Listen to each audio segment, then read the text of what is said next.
So, when I originally did my head to toe, the sound did not record, and I don't know why. So sorry, I did a voiceover to kind of touch on all the stuff that I did do with infants. So I did do an infant, which was part of the group. With infants, you do want to kind of more do the assessment in the mom's arms, but he kind of did well through this without being in mom's arms, just because they're more safe and more comfortable.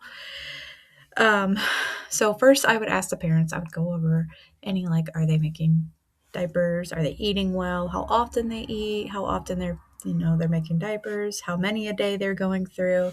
Kind of like any concern, go over any concerns the parents might have, and just kind of reassure that this baby was healthy, and I went through all the questions with them.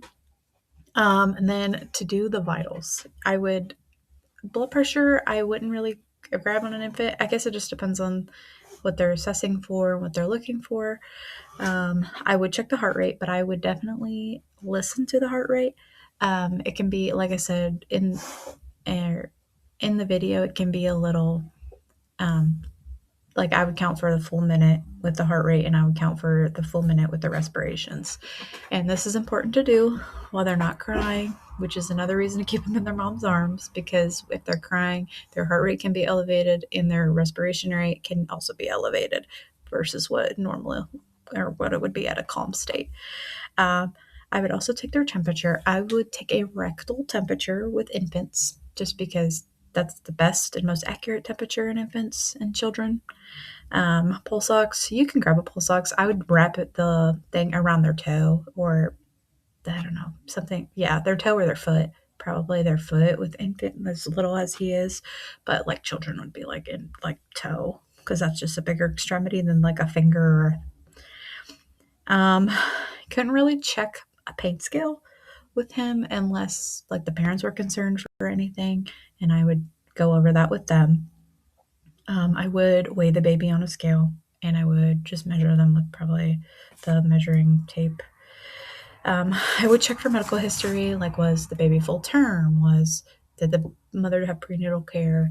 Did they do the after shots? What was done at the hospital after the birth? That's definitely always very important to go over.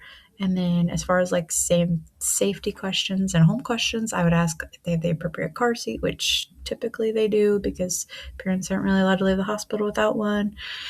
And then I would also talk about the safety of the home, like our outlets covered, our cabinet doors closed. I mean, he's not really crawling yet or walking or anything, so no real issues because he can't move around yet. And but a big important safety with infants especially is the crib safety and making sure there's no extra linens and there's no extra pillows in there that could potentially suffocate them.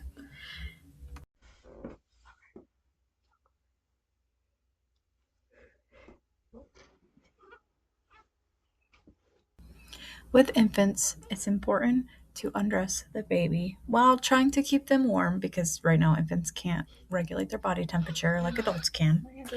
Um, they're also not able to really tell us anything that's going on if they're feeling pain, as other than like crying. So we mostly rely on the parents' input in a visual inspection. So here I started with listening to the heartbeat and also taking the lungs, just because I feel like that's more important as well. Since the baby is calm right now, it's very important to listen to when they're not crying because you can get false readings.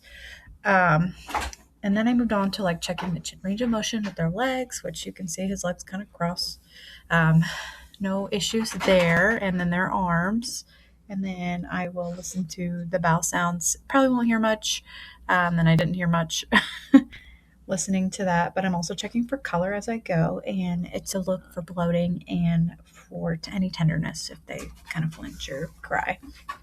And then I'm going to kind of keep the baby, while keeping the baby kind of warm, I'm going to assess the head, check the fontanelle, check the color, move to their eyes, check for drainage, check their nose and mouth for their color and moistness as well. I'm also going to kind of let the baby up to check down their back, look for any redness, check their color, any pressure areas, and